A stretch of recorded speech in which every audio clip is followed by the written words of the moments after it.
Well, I hope so. We are live. Happy Friday, everyone. My name is Ruby from the Feed Real Institute, and today I've got a special guest, Jason Klop from Legacy Biome. Welcome, Jason. Thank you for being with us. Thank you. Excited to be here, and even more excited to spend a few days in sunny San Diego in a month. Yes. I cannot believe that we are a month out. It feels like it just sort of crept up on us, this last summer. But like I shared with Jason earlier today, we got phenomenal and exciting news that the Wall Street Journal is coming to cover our event, and I'm just thrilled. I cannot be more excited, I don't think. Great. Hopefully the article blows up and we wake up even more people to the realities and importance of feeding real food. Yeah, that is the hope. So we are doing a live with Jason because Legacy Biome is one of our partners for the summit this October.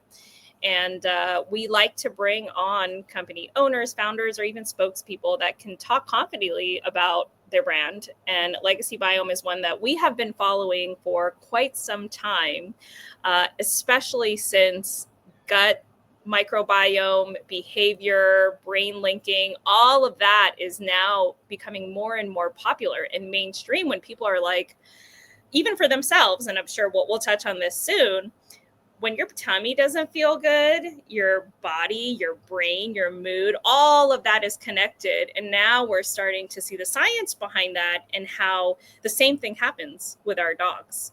So we're talking about the gut-brain connection and how diet and the microbiome shape your dog or cat's behavior and their brain health.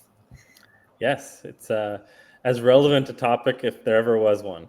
Yeah, absolutely. So if you guys don't know Jason, he is the founder of Legacy Biome and pioneering the use of fecal microbiota transplant, also known as FMT. I think that's now become a more common use term in our space. And so he does FMT production for dogs and for cats, and it has an expertise in FMT therapy, commitment to top tier production to fuel his mission to improve gut health and share the science with the pet community. So I'm really excited about this topic today. We have been approached, specifically the Feed Real Institute and Kay Stewart have been approached by several dog trainers because they're now really trying to understand the link between diet, microbiome, and behavior, obviously, because their goal is to change or alter the behavior of the dogs that they're training. And so this is a really, really interesting topic that I'm excited for you to talk about because it sounds like you've been working on this for quite some time. Yes. Yeah, and it's interesting that you mentioned the idea of a trainer. We have someone, Evan Doggett, for example, who's based in Toronto. Amazing last name, right? I mean, how are you a dog trainer and then your last name is literally Doggett? But he's phenomenal. And he has told us that he puts all of the dogs he's training onto Legacy Biome to improve their microbiome. And of course, there's a behavioral aspect to getting dogs improved and happier and better off. But then there's also, beyond the behavioral stuff is their microbiome and the role that it plays in their overall wellness. And wellness extends to their psychological, mental, emotional, all of the things that are relevant to humans. And so it's pretty cool to see that. And then he linked us up. You might know him, Tom Davis. And so we're sending Tom Davis some product too. And I was a fan of Tom Davis just from a trainer's perspective. The tagline, "No bad dog." I mean, it's almost, it's a really good tagline. You guys are competing really strongly with the Feed Real Food.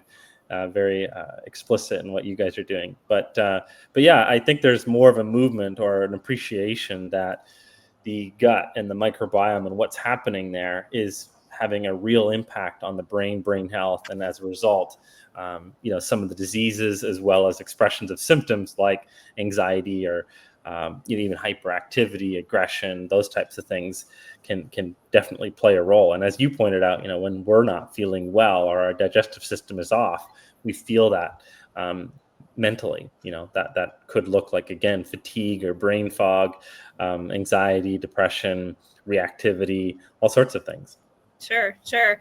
Well, I want to dive into that specifically, but for people that didn't join us on the first live, if we could just take a step back to the basics and talk about FMT and how it works and why it works, I think that will set a great baseline for our discussion today.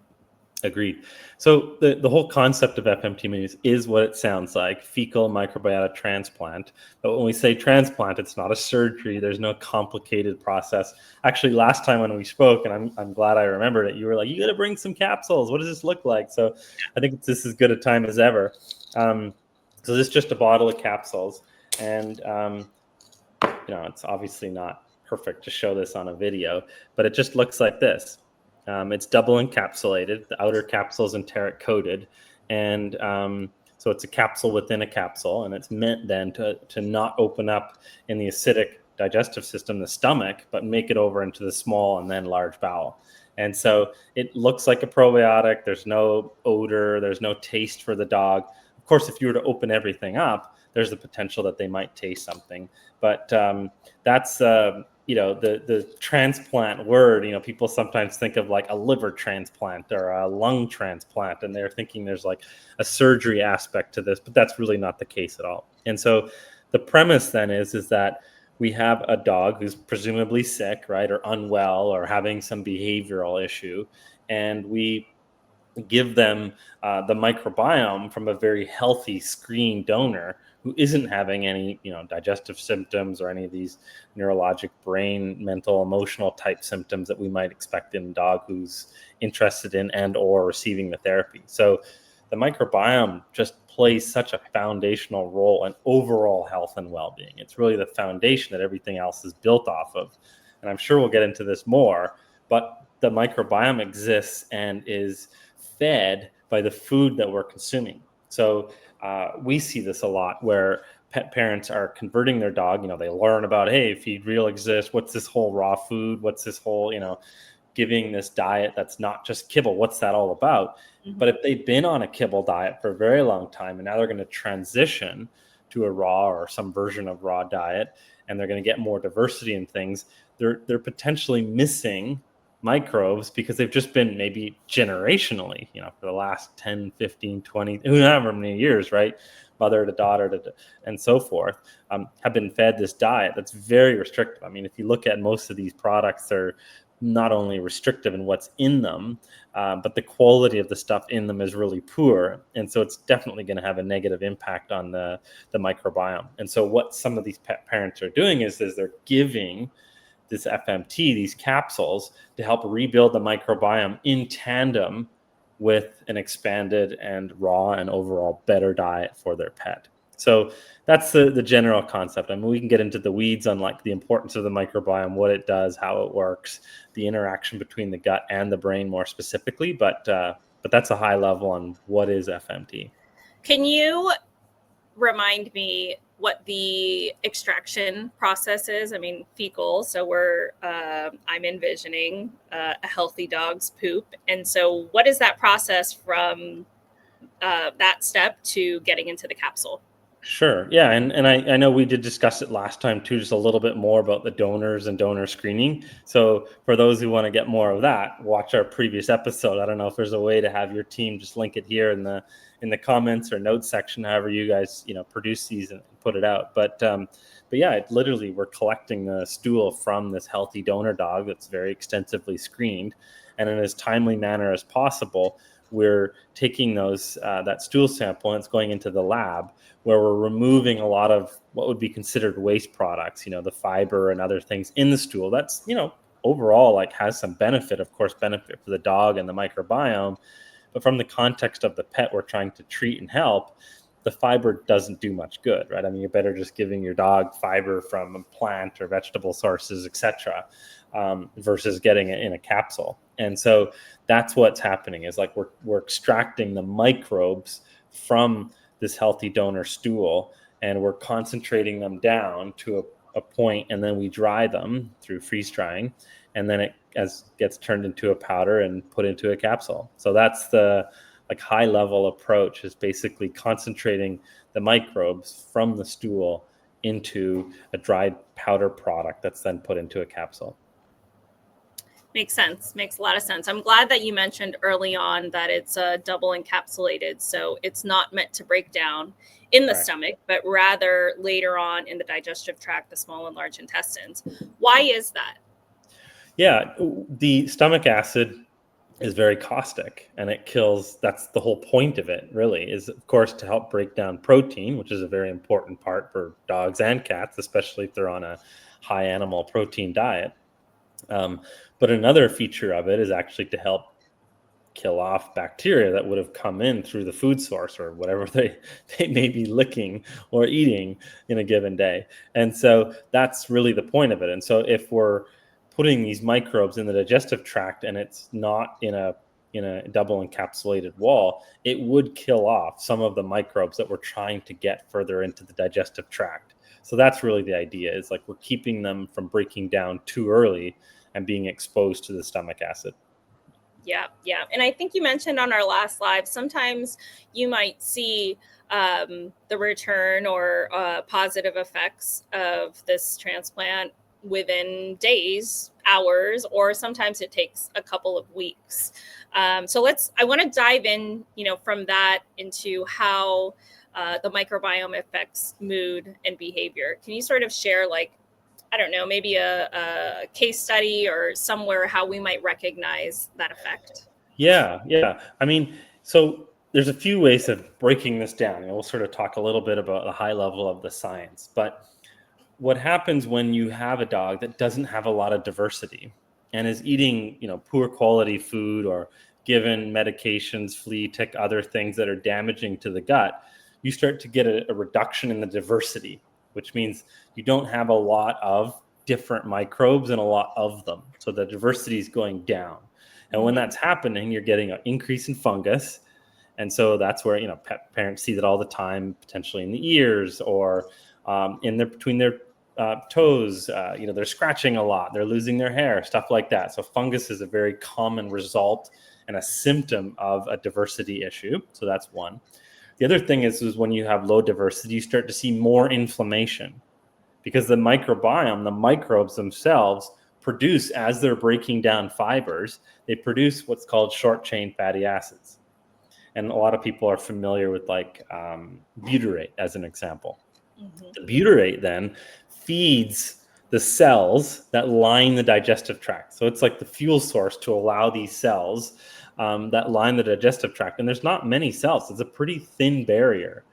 And what happens though, if there's fungal overgrowth and inflammation happening, the barrier starts to break down. See, it should be like pretty firm and there's gap junctions. But if there's a lot of inflammation, it starts to break apart.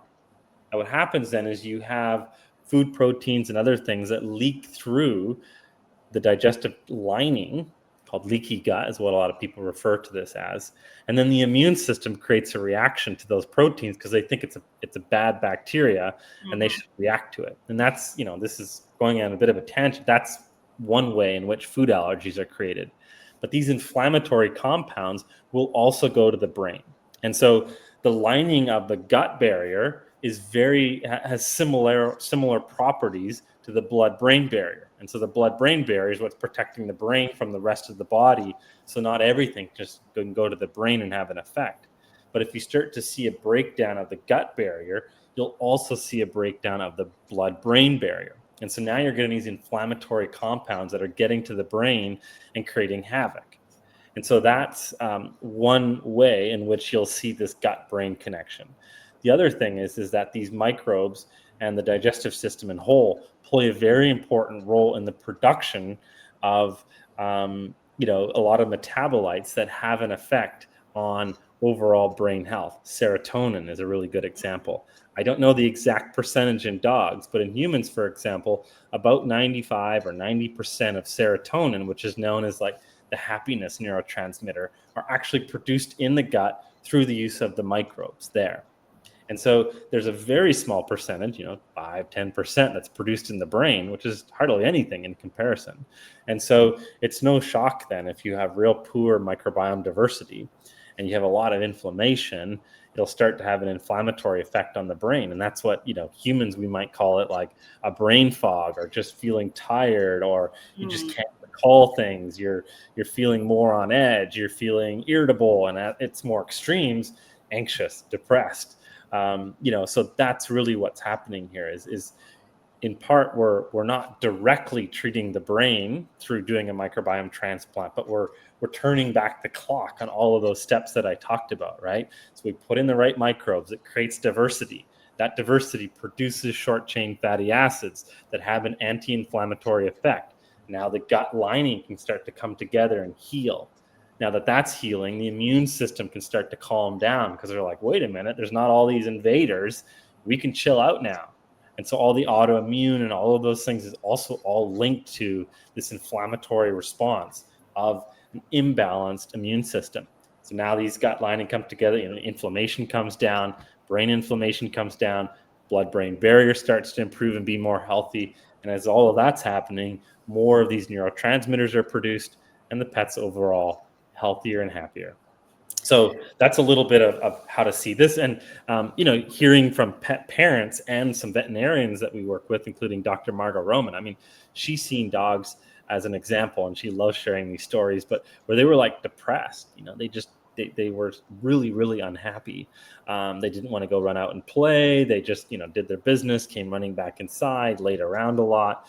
She then gives them the fecal transplant along with some other integrative therapies, and a dog that's 7 or 8 is literally acting like a puppy again, which might seem a little annoying, but compared to a dog that's anxious all the time and won't really leave the home, won't leave the owner's side, that's also annoying. And it's just not great to see that your dog's not having joy. I mean, that's if there's anything that I envy about dogs, it's that they're almost always happy, Yeah.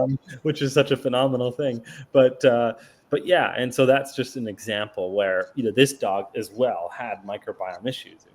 Had digestive issues, and so that was the most obvious reason to treat.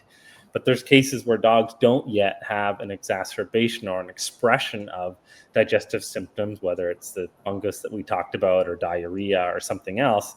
But then it's presenting through behavioral stuff. So yeah. Yeah. Jason, I have to say that might be the best explanation I have ever heard about the gut-brain connection and how the inflammatory response of the body really affects what's happening up here. Very Right. Well, nice. I'm glad to have it. And so there's one other aspect, and there's probably many more, frankly. We just don't know them all yet. And the gut and the brain have a connection, but every day, almost, not every, because there's not enough organs, but every day we're seeing more and more research coming out linking the gut to all the other organ systems, Mm-hmm. including gut bone, gut liver, gut heart. So it has a role, and it's playing a role indirectly in all of those organ systems. And it makes sense theoretically, but just to see the research tying this together and the way that we think the connection in part is happening from the gut and the brain is through the vagus nerve. So the vagus nerve, comes from the brain, and depending, it comes out from the spine and it innervates to the digestive tract, different parts of the digestive tract, different organs. And so if a dog is really stressed out, the vagus nerve is not going to be activated because they're thinking about survival, right? They're like, I got to run away from this predator, a lion or whatever the thing is. I got to get away. But when that's happening, it's not getting nervous innervation to all of these organ systems, because the digestive system doesn't work when you're stressed out and feel like you got to run away from something. It diverts all of its attention to the muscles and the organs that play a role, heart, lungs, get the blood moving, get oxygen flowing so I can get away. The trouble is a lot of pets and also us humans, and there's a lot of connection between the two too. If you're anxious all the time, your pet's probably anxious a lot more than they otherwise would be because they feed a lot off of you from an energy standpoint. And so this innervation has direct ties into the gut and everything that's happening in the gut, from moving digestion along, releasing pancreatic enzymes, releasing liver enzymes, doing all of the things that digestion has. But that's a two-way street. The gut's actually communicating via the vagus nerve to the brain. So the whole rest and digest, that concept of the nervous system versus fight or flight, is through the vagus nerve. And that nerve has some communication pathways, which we're not totally clear on, both from the brain to the digestive system, but also from the digestive system back up to the brain. And so that's another really cool area or way in which there's communication that's directly happening. And so a happy, content digestive system is going to be relaying that message to the brain as well. Sure. Yeah. No, that makes so much sense. I mean, you mentioned that there aren't a whole lot of studies that are linking the gut to potentially all of the other organs in the body, but I think we all know, when your liver is failing from alcohol abuse, for example, or you've got clogged arteries because of what you're consuming, all of these diseases and epidemiological things that we're seeing repeating and patterns are all linked to what we are putting in our bodies, what we're consuming, and how it's manifesting in terms of inflammation or disease on all other areas of the body. So we probably don't even need those studies because a lot of it's common sense, but the world wants to have that the Yeah, I science. mean, it just reminds me, like, I mean, we're kind of going through a similar stage as, big tobacco many years ago, right? Where it was just like, it would seem so like obvious or intuitive, like smoking something that has chemicals in it just can't be a good idea. I mean, Right. it didn't take rocket science. I mean, it didn't take huge studies to tell us that this is probably a bad idea. With that said, it took a long time and all the research and like, oh, well, actually, and it was suppressed for as long as it possibly could be. But wait a minute, actually, smoking does cause cancer. It causes lung cancer and all the other cancers. And so, or at least it increased your risk for a lot of the other cancers too. So, and it's all by the similar pathways, right? It's all about increasing inflammation in your body. And that's if anything, our bodies and of course our pets being very similar, they're seeking balance constantly. That's what they're Mhm. trying to do. And the microbiome is a very similar thing. It's trying to seek balance. And that's really the opportunity of an FMT, the fecal transplant, the capsules, is you're getting the full microbiome. You're getting a balanced microbiome versus just giving, say, a probiotic that's a few strains and is not on the direction or path to balance. Again, it's seeking that balance, but it will create complex ways of dealing with this imbalance on its path to trying to create balance, right? Like you mentioned the clogged arteries example. Like, yeah, absolutely, the food plays a role, but that's the body's response to try to deal with the imbalance of what you're giving it, right? It's got certain inputs and it gives certain outputs, but it's creating this cholesterol atherosclerosis wall in a way of protecting itself. It's a protective mechanism. And so, that was the issue, right? Doctors are going in, they're cutting people's hearts out. They're like, oh, wait a minute, there's all this cholesterol here. Cholesterol must be the bad guy. And I was like, wait a minute, no. It had nothing to do with the cholesterol. It had everything to do with the inflammation that you've created from the lifestyle and the diet and the smoking and the lack of exercise and all the other things that were creating this inflammatory response. So, yeah, the Well, food was let's bad. dive into that a little bit. I mean, you've already shared that once a dog switches over from a kibble or a very static diet with lack of diversity to fresh or real food, where you're feeding a variety of proteins and such. Now you're creating a nice healthy gut microbiome because it's now the body is required to learn how to digest, process, absorb the nutrients from these different foods. But what sort of role does nutrition play in shaping the microbiome coupled with FMT? Critical. Without FMT, it's the foundation that everything else is built off of. The issue, and I'll get to your answer, but the issue is that if you're, and some pet parents who are listening may actually resonate with this. They're like, I switched over to a raw or whole food diet for my pet, but they're still not doing any better. Because they don't have the microbes and the nutrients and the enzymes and everything that would be necessary to actually digest, assimilate, and utilize all of these great things that you're adding into the diet. And so the way that this works, and I talked about the diversity thing, right? So there's lots of different bacteria, and then there's varying amounts of them. A healthy gut microbiome has a lot of different bacteria and lots of them. and they work like a community. It's just like a community of people. And I sort of use this analogy in the human side is like, if you had to design a community of people, would you put in all 20-year-olds? Probably a bad idea, right? They're not going to be, they're going to be partying. They're not going to be working all the You're time. not going to know anything. You're not going to have the wisdom that comes along with some 60, 70, 80, 90-year-olds. Would you put all babies in? No. Would you put in all old people? No, they can't reproduce. You want a balance. And in part, there's even reasons or benefits to having some negative attributes to community, because that brings community together. It gives it something to mount a response against. And so this is also why humans, dogs, we don't want to live in a sterile world, because we never get an opportunity to go to work. The thing is that all of these different microbes, which are very important to this whole diversity spectrum, they help. The way that they exist is that they eat fiber. They basically break down fiber. And different groups of these bacteria ferment and digest and break down different fibers. Different fibers come from different foods. And so if you're giving like a very fixed diet, always the same thing, you're not getting a diversity of the types of fibers. And as a result, the diversity or the amount of some of these bacteria are going to start to dwindle down and potentially completely disappear if you're eliminating or removing them from the diet, if they haven't had any variety in a long time.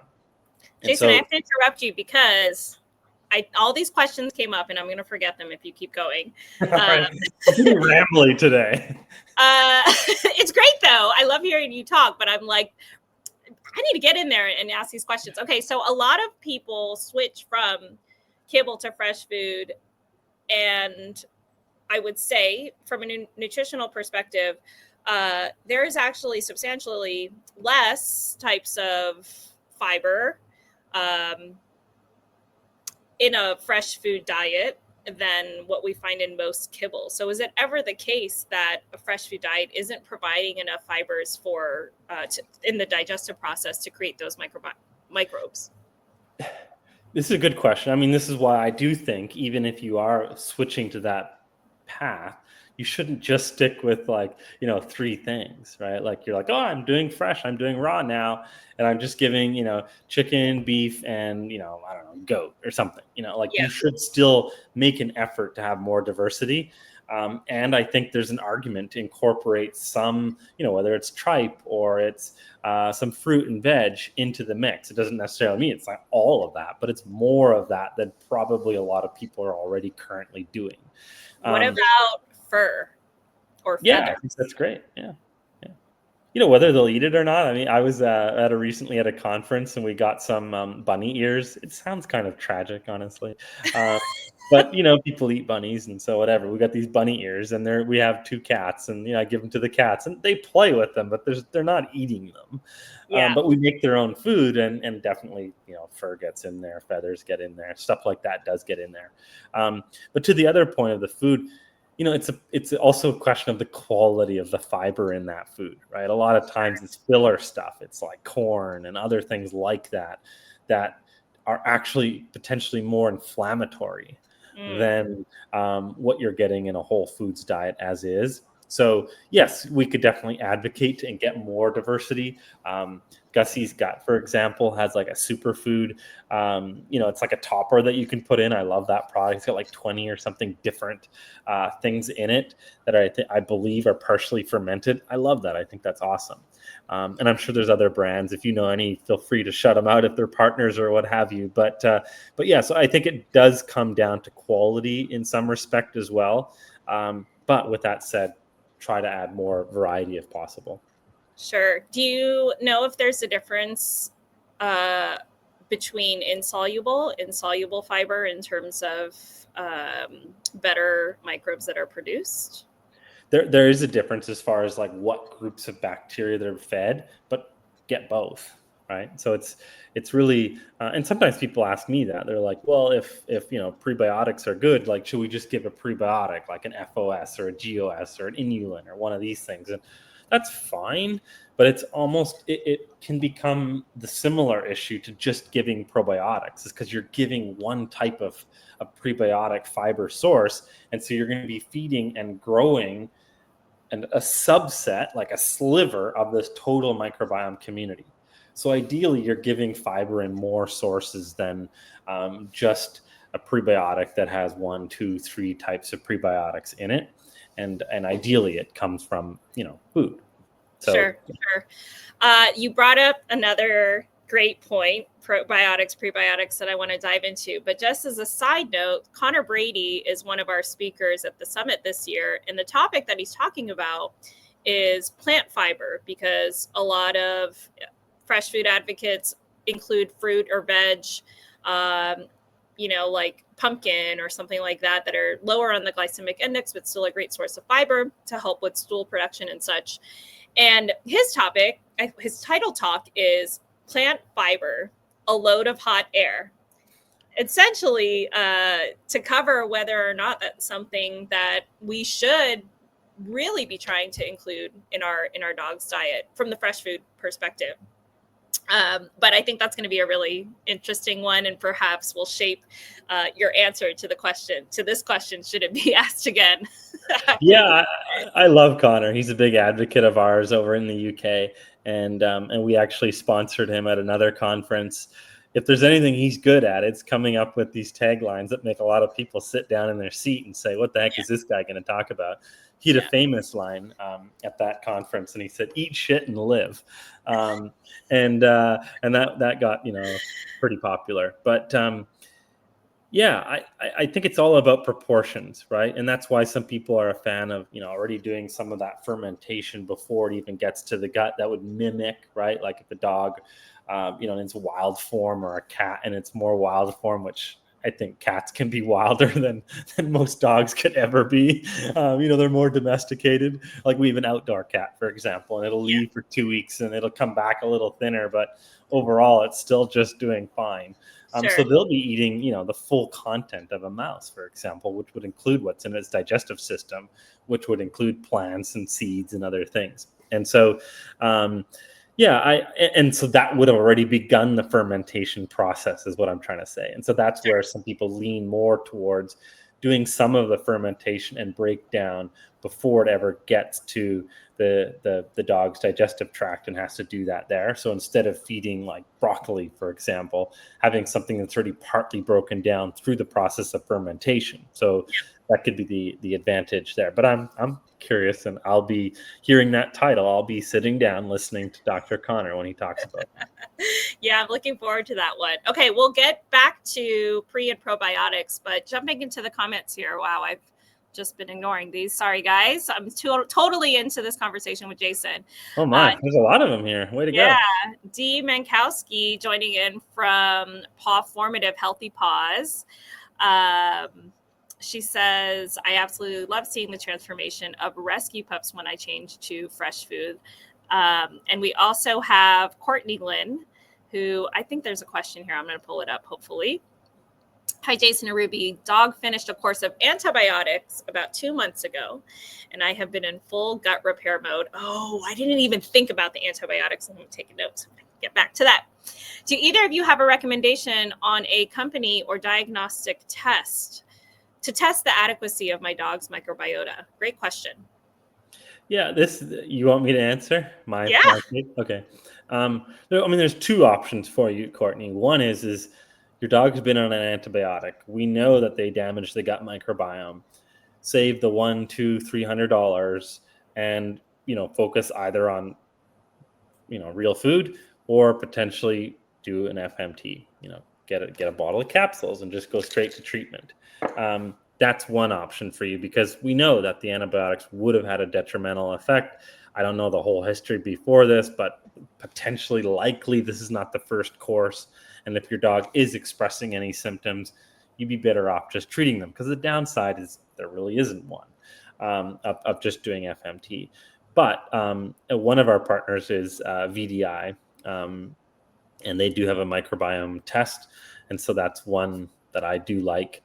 We run them on our donor dogs, for example, and cats. But yeah, I'm not anti-testing. But if you're, a lot of times you'll do the test and you're like, oh yeah, they needed some more diversity here. There's inflammation or there's microbiome imbalance. Let's just go to treatment. So you could have gotten there without, all the runaround. But if you're really bent on testing, that's an example. And I would assume that if they were to do an FMT, you wouldn't recommend that until they finished thoroughly their course of antibiotics. Yeah, it looks like here it was done potentially 2 months ago. And so, Yes. yeah, if a dog had antibiotics, I wouldn't suggest taking the FMT while on the course of antibiotics, but a couple days later, easily they could start. So if you knew, or you had a bottle kicking around, you knew your pet, or it was an emergent thing and they had to go on an antibiotic, you'd take a couple days off of the antibiotics and then go straight into the FMT. I want to dive back in, though, right before this question. We were talking about pre and probiotics, and I really wanted to ask you this the last time you were on, so I'm glad I had the reminder. But how does FMT, the efficacy, I guess we could talk about, but how does it differ between FMT, pre or probiotics, and maybe even digestive enzymes? I've heard a lot of people been recommended to take this even if they're feeding fresh food. Sure. Yeah. Great questions. So from a prebiotic standpoint, you're only going to, with the prebiotic, feed what's there, right? So prebiotics are not adding to the microbiome community. They're only as a fuel source to the bacteria that you have in your gut today. And so now, if they're somewhere lower and this prebiotic happens to feed some of those that are otherwise lower, this will help bring up those numbers, and hopefully it's bringing it up in the right way. That's partly what we don't know. The key and big distinction and difference between FMT and probiotics is that probiotics, although they have some benefit, it's transient. They go through, they have some transient benefit, and they go out again. They don't stick around. They're like, a house cleaner. They come in, they do some stuff, they leave, and then the house can just get dirty again if you never do anything. A probiotic, or the FMT, this full microbiome, has more of a permanent effect, assuming you're not doing antibiotics and you're feeding a healthy diet and all these things. But it engrafts, so it becomes a part of the microbiome. So it's like planting seeds in a garden. It has an effect. It grows and they stay.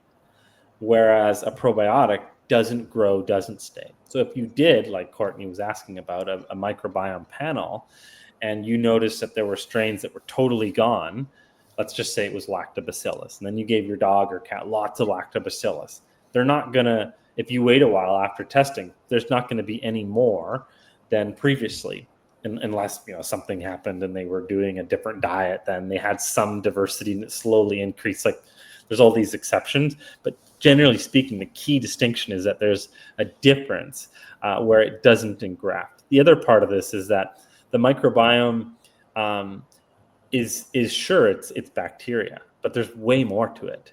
And this includes metabolites, this includes phages, this includes enzymes, and all the other things that are a part of a healthy microbiome. It also includes viruses, it includes fungi, the bacteria, healthy parasites that we don't even know about and can't even test, that aren't the problematic types that would other cause, diarrhea and things like that, and which is stuff we screen for in donors.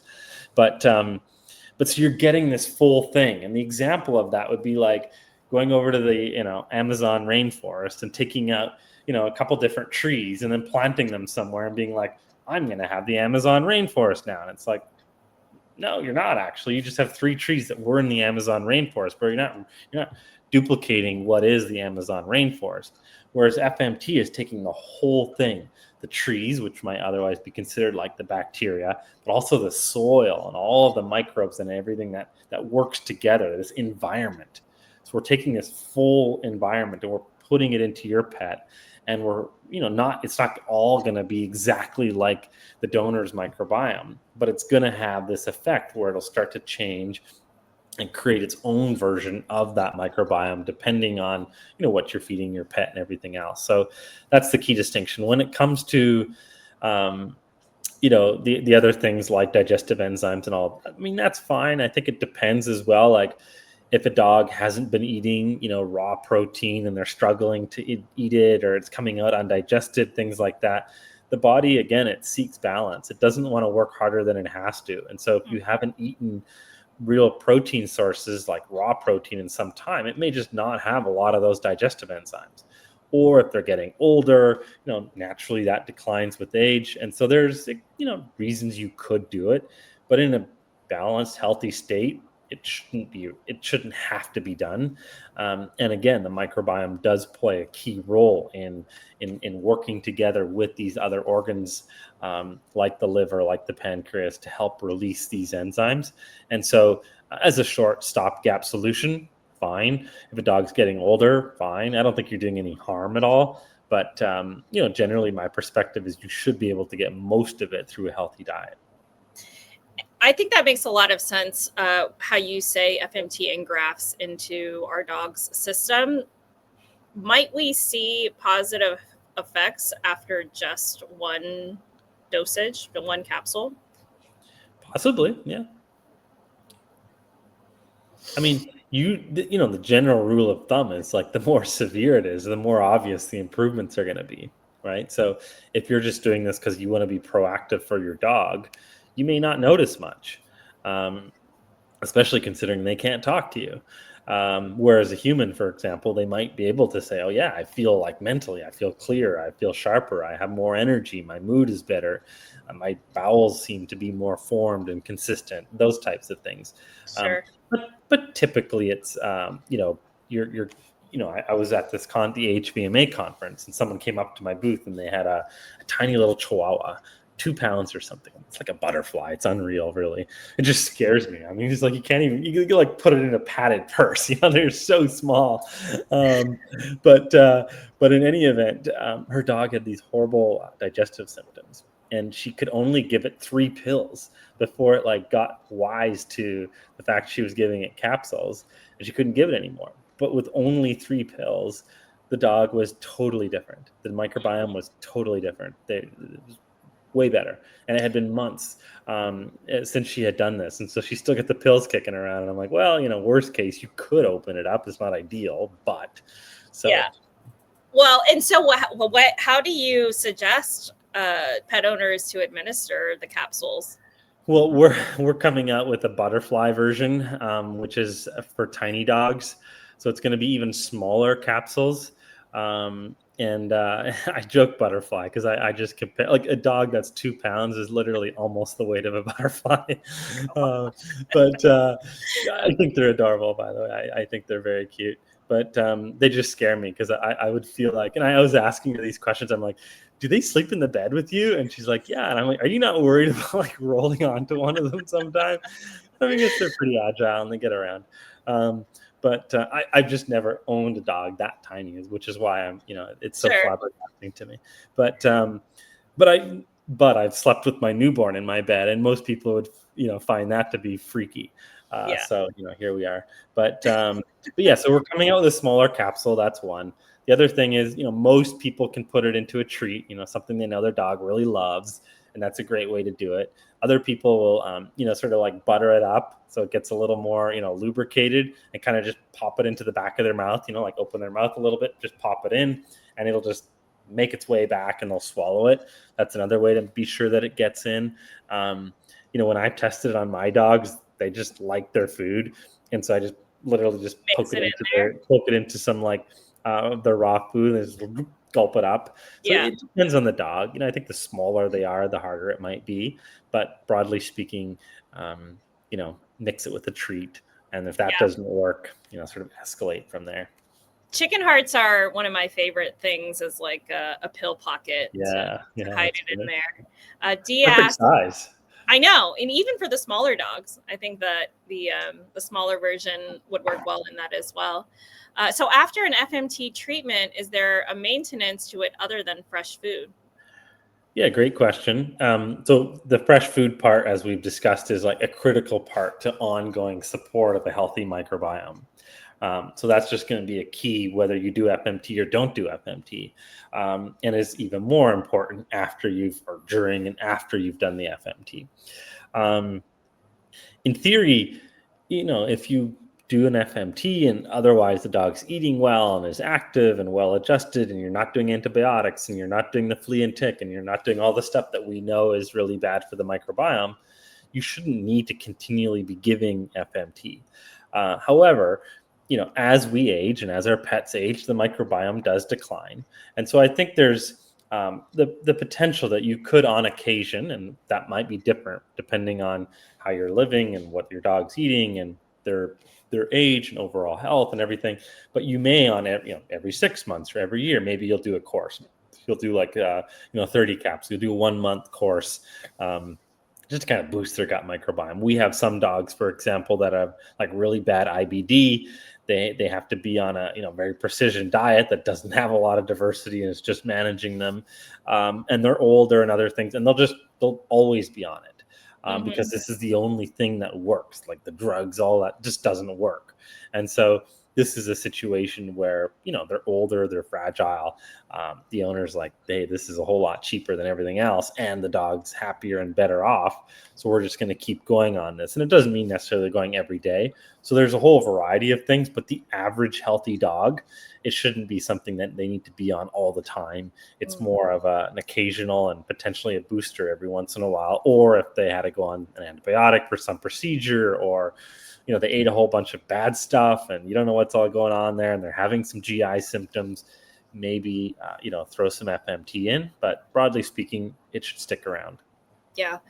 You said something earlier that really made me think. You talked about what we might see in humans when there's lack of diversity in the gut or an imbalance, and it's like brain fog, potentially just on edge, or frequent mood swings and such. And I guess what we might see in our dogs is anxiety, or similarly, like always on edge, and reacting quickly to things that other dogs might not regularly react to. And it just made me think, like, wow, there are, every dog has their own personality, but potentially you might have had a dog for a long period of time, or just adopted them, and that's how they came, with like some sort of imbalance, and you were just like, I just have an anxious dog, and not really know or think, hey, this might be linked to a gut imbalance or something else. Sure. Yeah. And then that's where, like kind of looping all the way around to the start of our conversation, like there's an aspect of this that is a behavioral, and they've learned something. They've been this way for a very long time. And you need to work with a trainer, or if you're, good in that area, help train them to, sort of overcome some of these behaviors. But definitely there's this aspect as well, especially the dogs that have been rescued, because the sort of rescue plan is like they come in off the street or wherever they come from. We don't know what they have. We don't want them introducing anything new into our existing population. So we just hit them. Antibiotics, antifungals, antiparasites, like whatever. We just zap them. And then we put them into the rest of the animals, and into the feed program that we have, whatever that might look like. And so I think that's especially a case where they're very likely having microbiome issues, and doing a fecal transplant could make a lot of sense. So we have some rescues that actually just order like wholesale big volume of products from us, because they put all of their animals before they go home on an FMT, which I think is lovely. But yeah, that's definitely a case where there's more than likely they have microbiome issues. And if they're younger, it might not be expressing itself yet. That's Sure. the thing. It doesn't always show. Like using humans as an example, Parkinson's. Like we really think that Parkinson's is, you could say in some ways caused by issues within the gut. It's more of a correlation, although they're starting to understand some of the potential causes. And what they're showing, though, is that, and this is not dog years, but about 20 years before the patient develops the active signs of Parkinson's, they've started displaying GI issues, whether that be like mild IBS or constipation or things like that. And so sometimes it might take years before the body just can't compensate for the imbalances, and it'll start to express in symptoms or behaviors. Wow. I'm so excited to learn more results about that. I think we're learning, as you said, the studies are coming out. Alzheimer's, there's a huge effect from the gut on our memory, and our ability to retain information. And that's really going to be interesting in how that couples with the cognitive decline that we're now seeing more frequently in senior dogs. Right. Yeah. Can you talk a little bit about how stress and environment affect the microbiome? Yeah, I mean, the environment can be stressful, but also the environment can include a lot of chemicals and pesticides and all of those things that we know directly damage the gut microbiome. I mean, that's not a debate. Like you put chemicals like, Roundup and other things like that in or on the food or in the environment, right? Like it always annoys me when I go walking around and I see these signs like this lawn has been recently sprayed. And it's like, well, thanks. But like, really, why? Right. Um, my lawn has a lot of weeds in it, but whatever. It's just a weed, whatever. Right. Um, and uh, and so, anyways, I just find it, somewhat annoying. But at least they're giving dog owners like a bit of a heads up. Although if they've just recently sprayed it, I mean, it's floating around and you're breathing it in and everything else, and it's on the sidewalks and whatever else. So I Yeah. think it really depends on where you live. Dog parks. Like I was at that HVMA show and was talking to some people that built the dog parks, and a lot of dog parks are full of chemicals. Like they have climbing things and all of that, so that can potentially be a problem. And then of course, just what you're putting in them, what you're putting on them, all of those things have a role to play in all of that. Stress, yeah, I mean, we know for without a doubt that elevated long-term stress, like short bursts of stress, are quite normal. We're used to, that's a part of our evolution to deal with and handle that. The issue is that low grade long-term stress creates real detrimental effects on the whole body, not just the microbiome, but will absolutely reduce the diversity, increase inflammation, and cause a whole bunch of other hormonal and other irregularities. Do you have recommendations on how FMT can complement um, diet and lifestyle so that we can see lasting results from a healed gut? Hmm. I think I know what your question means, so I'll try to answer it. And if I'm not answering the way that you're leading into, then maybe you can correct it. But yeah, I think foundational, like 101, you need to make improvements to the diet. Like that needs to be done irregardless of anything and everything else, and that needs to be consistent for the rest of the dog's life. You can just never get away from that part of it. And the synergy is that you can get more bang for your buck out of this diet and all of the good stuff that you're doing by having more gut diversity and more microbes in the digestive system that are going to be able to break down the different food that you're giving, that are going to be able to get and extract more of the nutrients, vitamins, minerals, all of that out of the food and have an effect on the rest of the body. So they definitely go hand in hand. It's you could potentially live without FMT or good quality FMT. You can't live well with a poor quality diet, right? So it's such a foundational piece, and this is why I'm excited to come to your show and hear more of the talks. Is because I think it's so foundational. I mean, we try to encourage people, like, if you're going to invest and make a change and do FMT, great, but it can't be done in a silo. I mean, there's instances where like it's the reality, they're on the diet, it is what it is, and so then they're just going to potentially have to be on it longer. But they work so well together. It's like it's one feeds the other, and it just has this building, escalating impact of improvement. And I think it also reduces the necessity to be on a whole bunch of different supplements. Like if you can get your dog healthy just through a healthy microbiome and good quality food, you don't need to have them on all the supplements. And the good news is you're going to prevent some of these chronic diseases that dogs are getting, which are very costly, which are of course heartbreaking, and are on a dramatic rise.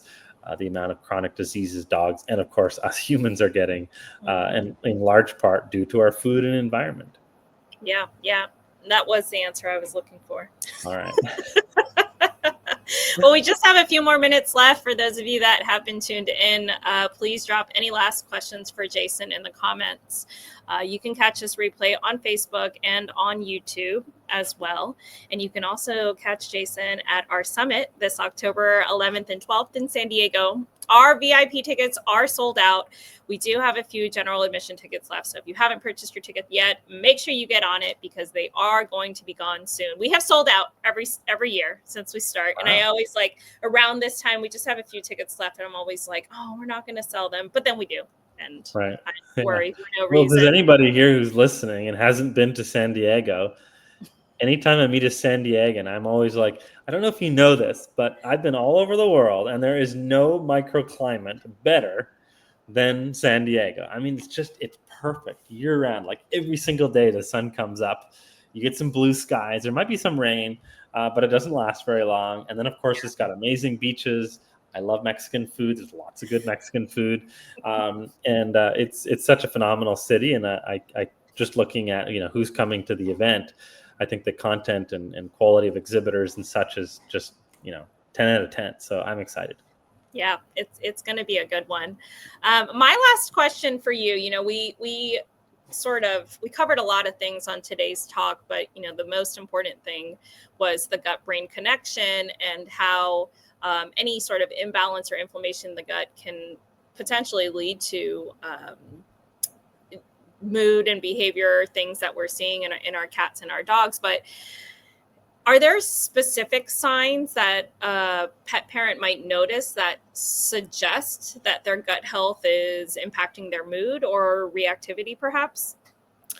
That's tough. I don't have a perfect answer for that one, because I think it's hard to parse out, like, is this a behavioral thing that's learned over time, and that could be as a result of poor microbiome health and brain inflammation and all the other things, or is this a direct cause of a neurotransmitter issue, too much inflammation, neurotoxicity, all of these things. So I think it can be really challenging to parse those two out.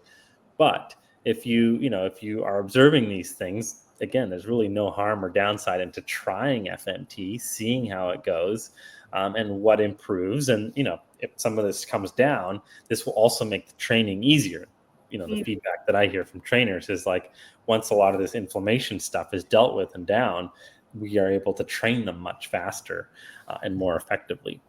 So that's encouraging. But I do think it's hard to tell for sure. And I think some cases are probably more behavioral and a result of their life before this time, right? Whether they were abused or how they were raised and cared for and loved and all these things. So just like us humans, right? I mean, we're a result of our environment growing up in many respects. And so, but a part of that can be, you can't just blame anxiety on, well, that's just the way I grew up, because there's nothing I can do about it. I can't change it. Well, no, your microbiome has a huge role to play, as well as other nutrients and minerals and vitamins and things like that. So yeah, it's I would say somewhat complex, but if it's existing and it's there, no harm in trying the microbiome approach. And for some people, it might create 90% resolution, and other people might be 10% resolution, just depending on that breakdown between like learned behavioral, lifestyle, upbringing effects versus a physiological microbiome issue. Yeah, and perhaps we might also see chronic soft stools or chronic diarrhea or other signs in their poop, for example, coupled with a newfound anxiety or just not really wanting to do the things that they used to do. And when you see those signs, you're like, as you said, there's no downside to trying FMT, because it might work. It might just change their life. Right. Correct. Yeah. And that's awesome. What we're all about. Yeah. Well, Jason, thank you so much for joining us. I'm very much looking forward to meeting you in person in October. And thank you guys for being on live with us today. Hope to see you all soon. Likewise. And if you haven't gotten a ticket, get a ticket. Do it. All right. Thanks, guys. See you later. Take care.